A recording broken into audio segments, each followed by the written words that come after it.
Kaugnay naman po sa latest sa low pressure area sa Mindanao at posibleng pagkakaantala ng La Nina, live po nating makakausap sa Balitang Hali si Pag-asa Weather Specialist Ana Cloren Horda. Magandang umaga. Yes po, magandang umaga rin po sa ating lahat. Ma'am, magpapatuloy po ba yung pagpapaulan o pag-uulan po ng LPA sa Mindanao at kailan po ang inaasahan nating paglabas naman ito sa bansa? Yes, sama po kayo, no? Ngayong araw po ay may minomonitor tayong LPA, and as of 3 a.m. today, nasa 45 kilometers east-northeast po ito ng Dipolog City, Zamboanga del Norte.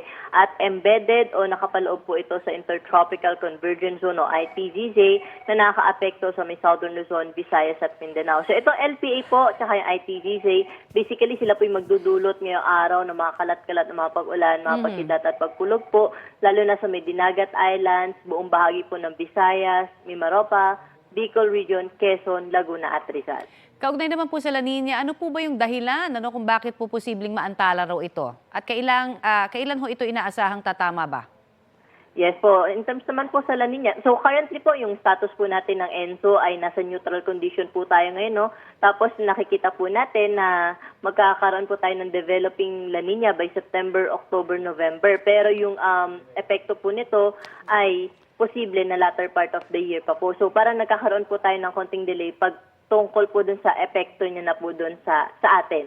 So, yun po, hindi naman po siya maantala. Posible pa rin po tayo magkaranas ng La Nina ngayong Burr months, and then yung epekto po nito ay posible end of the year hanggang early next year po. I see.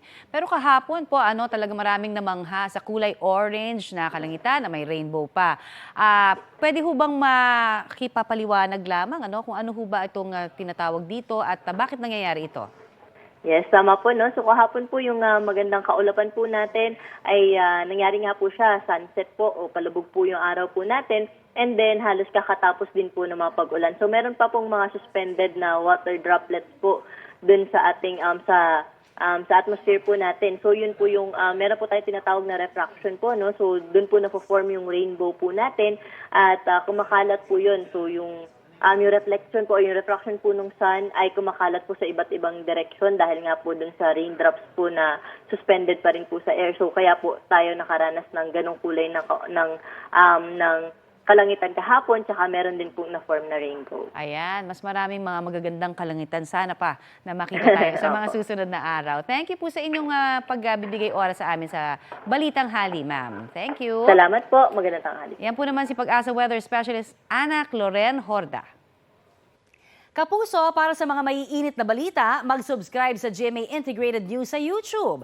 Sa mga kapuso naman abroad, subaybayan nyo kami sa GMA Pinoy TV at sa www.gmanews.tv.